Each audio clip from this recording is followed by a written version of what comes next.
फिरते रहे तुम रात कोहे नूर ढूंढते, मूसा भी इस कदर न थे कोहे तूर ढूंढते कि हमारा बैच कहाँ है, कहाँ डीपीपीज मिलेंगी, कहाँ टेस्ट होंगे, कहाँ अनाउंसमेंट्स होंगी। हमारे पास ये आ रहे हैं कि सर हमें ऐप पे ये वाला बैच विजिबल नहीं हो रहा है बेटा। आज मैं आपको दिखाता हूं आप कैसे उस बैच को सर्च करेंगे।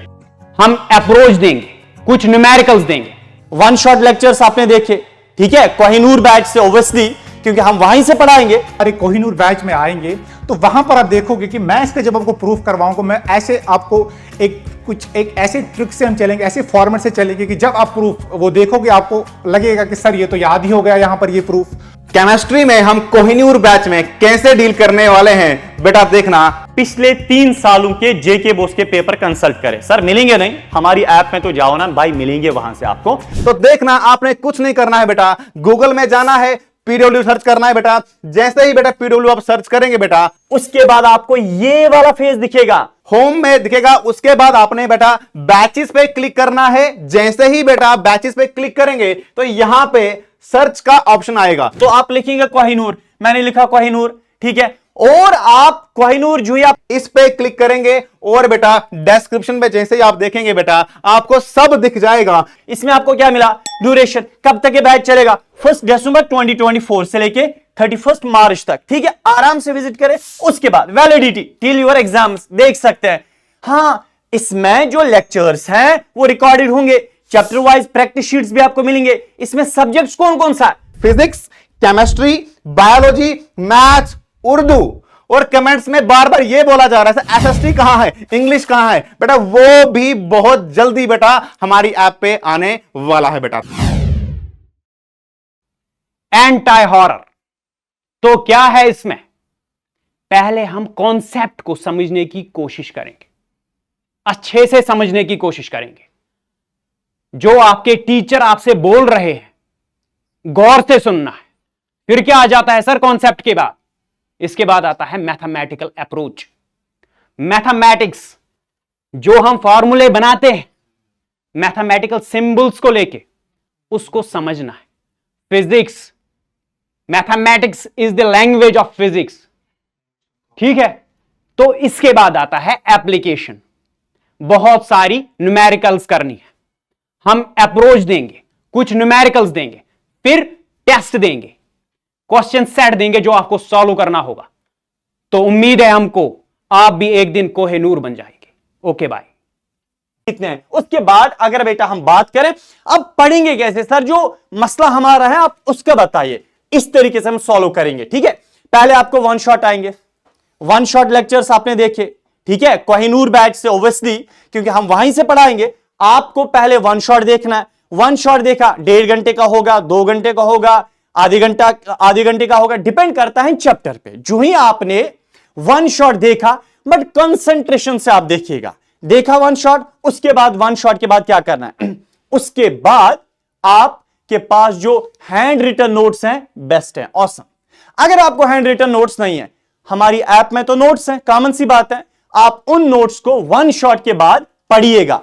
खुद के नोट्स हैं बेस्ट हैं, उनको पढ़िएगा, एक बार रीड करिएगा, आपको डिट्टो लगेगा भाई ये तो इजी है, क्योंकि वन शॉट तो ताजा ताजा आपने देखा होगा। उसके बाद आप हैंड रिटन नोट्स भी पढ़ेंगे, कंटेंट तो मिलेगा, कॉमन सी बात है। तो उससे अगर डाउट रहा होगा वो भी सॉल्व हो जाएगा। हां, जो ही आपने नोट्स पढ़े ना, नोट्स पढ़ने के बाद एक बारी रफ को यूज करिएगा, ठीक है, आप प्रैक्टिस करिएगा। जो वन शॉट में टीचर ने पढ़ाया और जो आपने नोट से समझा, अब उसको समेटिए। आपको क्या समझ आया उसको एक बारी प्रैक्टिस करें। लिखा राइट, ठीक है। अब जो आपने लिखा ना वो आपका बेस्ट कॉन्सेप्ट बन गया। बट बायोलॉजी की एक खास बात यह है भाई, डायग्राम्स की वजह से बहुत सारे बच्चों के मार्क्स कट हो जाते हैं, स्कोर उनका डाउन हो जाता है, ठीक है। तो बायोलॉजी की प्रैक्टिस जो है ना, इसमें जो डायग्राम्स की प्रैक्टिस है वो बहुत इंपॉर्टेंट है, हद से ज्यादा। जितने भी डायग्राम्स हैं साथ साथ टॉपिक के हिसाब से उनको प्रैक्टिस आप करेंगे, ठीक है। अब उसके बाद बेटा क्या आता है आपका, हाँ, अब प्रॉब्लम जो हमने कमेंट्स पढ़े, बच्चे ये बोल रहे हैं सर यहां पे हमें ज्यादा प्रॉब्लम लग रही है। ह्यूमन नर्व सिस्टम जो कंट्रोल एंड कोऑर्डिनेशन का एक टॉपिक है सर, यहां हम अटक जाते हैं, व्हाट टू डू। अब उसके बाद हेरिडिटी वाला जो चैप्टर है, ये लगभग मतलब मेजॉरिटी बच्चों ने कहा सर इसमें तो इशू आ रहा है। मैं बोल रहा हूं आप वन शॉट देखेंगे ना, एक्चुअली आपने जो पढ़ा है ना, आपने बहुत डिटेल से वो पढ़ा है, बट वन शॉट प्रिसाइज होगा आपके बोर्ड्स के लिए। वन शॉट को जब आप गौर से देखेंगे, उसके बाद हमारे नोट्स आप कंसल्ट करोगे ना, मैं समझता हूं कि उसके बाद ये आपकी जितनी भी प्रॉब्लम्स है सॉल्व हो जाएगी। इसके बाद भी अगर आपको प्रॉब्लम रही तो हम अवेलेबल हैं, आप वहां पे कमेंट कर सकते हैं, हमारी ऐप में आप डाउट पूछ सकते हैं, हम आपको एग्जैक्ट बेटा आपका इसका जवाब देंगे, ठीक है। तो इसमें डरने वाली कोई बात नहीं है। एक्चुअली जब आप प्रिसाइजली आप इसको बोर्ड्स के लिए पढ़ते हैं ना, तब आपका क्लियर हो जाएगा। एक्चुअली आप बहुत ज्यादा साल भर डिटेल से पढ़ते हैं, बहुत डीप जाते हैं, इसलिए आप उसमें फंस जाते हैं, वरना तो इसमें कुछ है नहीं इशू, ठीक है। चलो हो गया। मुश्किल है, इनमें कैसे करें, कैसे आगे बढ़े, ठीक है। सबसे पहला जो टॉपिक है ना वो तरकीब नहवी का है, ठीक है। तरकीब नहवी कहें या क्रिटिकल एनालिसिस कहें या जुमलों की साख्त समझने का इल्म कहें आप, ठीक है। तरकीब नहवी में हम सेंटेंसेस को तोड़ते हैं और उसके डेफिनेट जो हिस्से हैं उनको नेम करते हैं और इनफैक्ट सेंटेंसेस को नेम करते हैं, ठीक है। What type of sentences do we have in Urdu, ठीक है। वो आपका तरकीब नहवी में आ जाएगा। और इसको, ये थोड़ा ड्राई है, मुझे पता है ये पार्ट बहुत ड्राई है, क्योंकि ज़ाती तौर पे मेरे लिए भी ड्राई रहा है अपने टाइम, बट मैं इसको दिलचस्प बनाने की पूरी कोशिश करूँगा और एग्जाम्पल्स के थ्रू आपको समझाने की कोशिश करूँगा, ताकि आप जब जुमले बोले भी तो आपको पता हो कि ये मैं कौन सा जुमला कह रहा हूँ, ये जुमला खबरिया है या जो जुमला इस्मिया है, ठीक है। ये तरकीब नहवी की बात हो गई। उसके बाद हमारा जो अगला टॉपिक है वो असनाफ के मुतालिक नोट है, ठीक है। इसकी वेटेज काफ़ी है। असनाफ सुखन से मतलब मेरा है गज़ल हो गया, दास्तान हो गया, नावल हो गया, ठीक है। इनके ऊपर आपका नोट आता है कि गज़ल किसको कहते हैं, आप 6 नंबर में लिखिए, ठीक है, या नज़म किसको कहते हैं उसको 6 नंबर में लिखिए। तो ये चीज़ मैं आपको तसलसल के साथ पढ़ाऊंगा, यानी कंटिन्यूशन के साथ पढ़ाऊंगा। फॉर एग्जाम्पल, जब मैं असनाफ स्कूल में गज़ल पढ़ा रहा हूँ तो मैं उसको जब शायरों को पढ़ाऊंगा उसमें, यानी मिर्ज़ा गालिब हो गया, मीर तकी मीर हो गया, ठीक है, इन शायरों को मैं जब पढ़ाऊंगा तो मैं जोड़ के चलूंगा इसको, मतलब गज़ल का मतलब क्या है और कैसे वो रिफ्लेक्ट करता है पोइट्री में, आप समझ रहे हैं। तो उससे आपके लिए आसान ये होगा कि जो सनफ है उसका मकसद क्या है, यानी जो टाइप ऑफ पोइट्री है उसका एक्चुअल रूट क्या है, उसका वो कैसे कनेक्टेड है, वो कैसे मैनिफेस्ट भी करती है इनफैक्ट, वो मतलब कैसे जब हम उसको प्रैक्टिकली परस्यू करते हैं, यानी जब हम गज़लें पढ़ते हैं तो गज़ल में वो चीज़ें आती हैं कि जो गज़ल के नोट में हम कह रहे हैं। तो वो एक जो एनालॉजी है ना वो डेवलप करने में मैं आपकी हेल्प करूँगा। वैसे ही नज़म है, वैसे ही गज़ल है, वैसे ही कसीदा है, और आपके सिलेबस में ये सारी चीज़ें हैं। फॉर एग्जाम्पल गज़ल है तो मिर्ज़ा गालिब, मीर तकी मीर, रसा जावेदानी जैसे शायरों की गज़लें हैं। तो जब हम गज़ल के नोट को पढ़ेंगे तो हम उनको गज़लों के साथ कनेक्ट करेंगे और उससे आपका जो ये तशरीह वाला पार्ट है ये भी आसान हो जाएगा। आप यकीन मानिए जो तशरीह वाला पार्ट है ना, यह आपके लिए सबसे अच्छा होने वाला है। ये तफरी का सामान है, ठीक है, यह आपके लिए मसरत का सामान बनने वाला है, यह आपके दर्द का मरहम बनने वाला है। क्योंकि देखिए, मैं आपको बार बार वही बोल रहा हूँ, शायरी आपसे है, समझ रहे हैं। हर एक बंदा शायरी से जुड़ा हुआ है कहीं ना कहीं। जब आप शेर को समझेंगे तो आपको महसूस होगा कि वो आपसे भी कितना जुड़ा है, और आप अपने मतलब उसमें ढूंढने की कोशिश करेंगे, अपने नज़रिए से उसको देखने की कोशिश करेंगे। तो आपके लिए ऐसा हो जाएगा कि आप अपनी ज़िंदगी से एसोसिएट करने लग जाएंगे शायरी को। आपको गालिब के शेर ऐसे याद हो जाएंगे जैसे आपकी ज़िंदगी में वो वाक़यात पेश आए, आप समझ रहे हैं। तो उससे आपको ज़ौक़ शौक़ डेवलप होगा, यानी इंटरेस्ट डेवलप होगा ज़बान में, ठीक है, और तशरीह आपके लिए आसान हो जाएगी। उसके अलावा हमारे पास मजमून और खतूत हैं और हालात ज़िंदगी पर नोट है। हालात ज़िंदगी पर नोट इस लिहाज से मुश्किल हो जाता है कि कब कौन शायर पैदा हुआ, कब उसने कौन सा काम किया, वो कहाँ गया, वो कैसे रहा।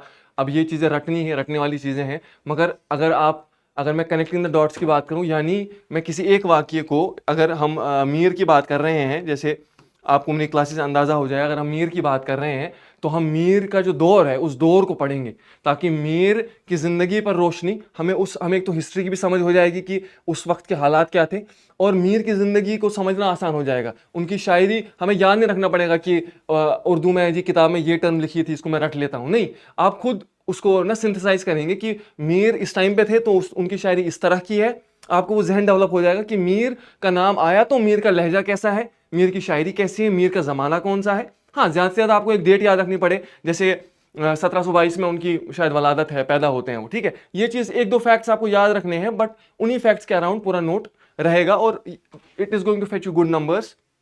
उसके अलावा हमारे पास मजमून और खतूत का जो पार्ट है, यानी ऐसे और लेटर का जो पार्ट है, वो हमेशा बच्चे रट के गए हैं, ठीक है, मैंने भी अपने टाइम में देखा है वो चीज़।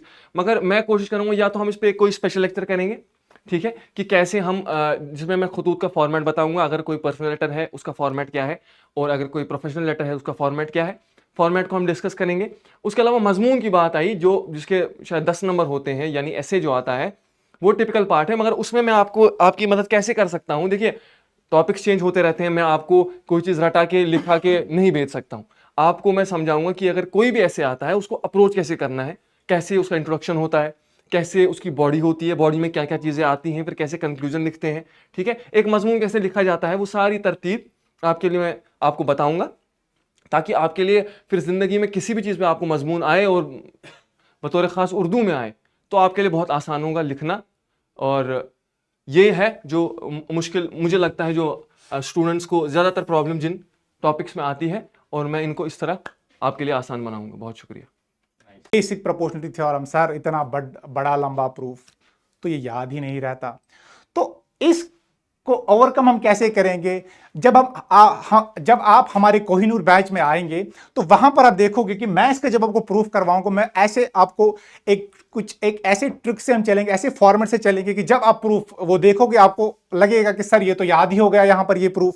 और एक और प्रॉब्लम जो बच्चों को फेस होती है वो होती है ट्रिग्नोमेट्री में, और पर्टिकुलरली एक्सरसाइज 8.3, जहां पर बच्चों को डर लगता है। तो यहां पर जो एक्सरसाइज 8.3 है, मैं आपको जो हमारी ये कोहिनूर बैच जेके बोस वाला पे है, तो ऐसी प्रैक्टिस में आपको इसमें करवाऊंगा कि आपको जब प्रैक्टिस इतनी करवाऊंगा, जब भी आपको एग्जामिनेशन में आएगा तो आपको तो लगेगा सर ने तो ये बड़े मजे से करवाया है और हमें तो ये सब कुछ आता है।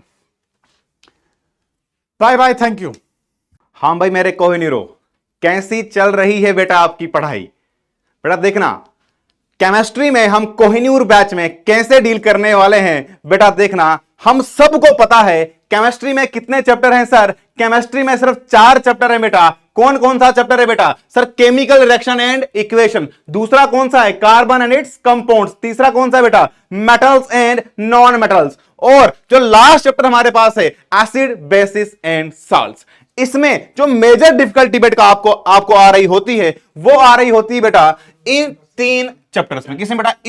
इसमें और इसमें मेजर डिफिकल्टी आ रही होती है। ये आ रही होती है कि इसमें सर बहुत सारी केमिकल रिएक्शंस हमें याद रखनी है, और अगर बहुत सारी केमिकल रिएक्शंस हमने याद रखनी है तो सर इतनी ना इकट्ठा याद रखना पॉसिबल नहीं है। तो बेटा इसके लिए आपके लिए सॉल्यूशन लेके आया हूं बेटा। तो देखना इसमें क्या हम कर सकते हैं बेटा। देखना, हमने एक केमिकल इक्वेशन का मल्टीपर्पज यूज कर सकते हैं। फॉर एग्जांपल देखना बेटा, पहली वाली जो रिएक्शन मैंने लिखी है zinc plus sulphuric acid, zinc sulphate plus hydrogen gas. देखना बेटा ये एक इक्वेशन कितने टॉपिक्स में यूज होगी। देखना बेटा, पहला टॉपिक कहां यूज होगी सर? ये सर कैरेक्टरिस्टिक्स ऑफ रिएक्शन में ये यूज होगी, जहां इवोल्यूशन ऑफ गैस आएगा। ये सेम रिएक्शन कहां यूज होगी बेटा? Reaction of metals and with acids में बेटा ये यूज होगी। ये सेम रिएक्शन कहां यूज होगी? डिस्प्लेसमेंट रिएक्शन में यूज होगी बेटा। मतलब हमें बहुत सारा रायता फैलाने की जरूरत नहीं है, हम लिमिटेड अमाउंट ऑफ रिएक्शन याद रखेंगे, लिमिटेड नंबर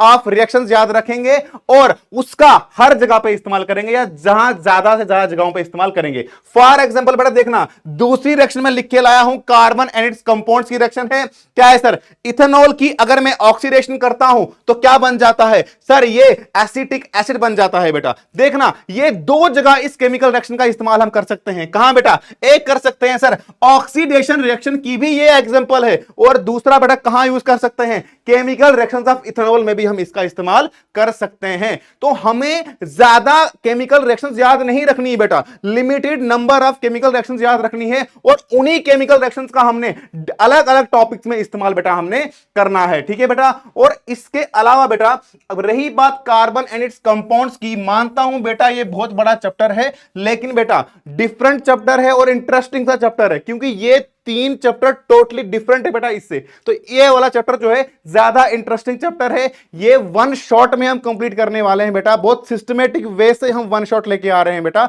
तो देखना बेटा, वहां तक बेटा आसानी से हम कर लेंगे। हाँ, बहुत कम दिन अब आपके पास बचे हैं। अगर इन कम दिन बचे हैं बेटा, पूरी मेहनत से हमने इन सारे दिनों को यूटिलाइज करना है बेटा। ठीक है, क्योंकि मेहनत करने वालों का साथ बेटा हमेशा ऊपर वाला देता है, और हम मेहनती लोग हैं बेटा। ऑल द बेस्ट बच्चा। अब इसके बाद पता है क्या करना है? कॉन्फिडेंस बढ़ाने के लिए और रियल कॉन्फिडेंस बढ़ाने के लिए भाई पिछले 3 सालों के जेके बोस के पेपर कंसल्ट करें। सर मिलेंगे नहीं, हमारी ऐप में तो जाओ ना भाई, मिलेंगे वहां से आपको। पिछले 3 सालों के जेके बोस के पेपर्स कंसल्ट करिए और आपको बेटा खुद पता चलेगा लेवल कितनी आती है, क्वेश्चन किस अंदाज से पूछा जाता है और ज्यादातर किस चैप्टर से एमसीक्यूज पूछे जाते हैं, डायग्राम्स किस अंदाज से हमें ड्रा करनी होती हैं, ये सब कुछ आपको बेटा हमारी ऐप में मिलेगा। तो इन क्वेश्चन पेपर्स को वहां डाउनलोड करें, आप आराम से हासिल करके आप अपना पैटर्न देख सकते हैं। Right, thank you.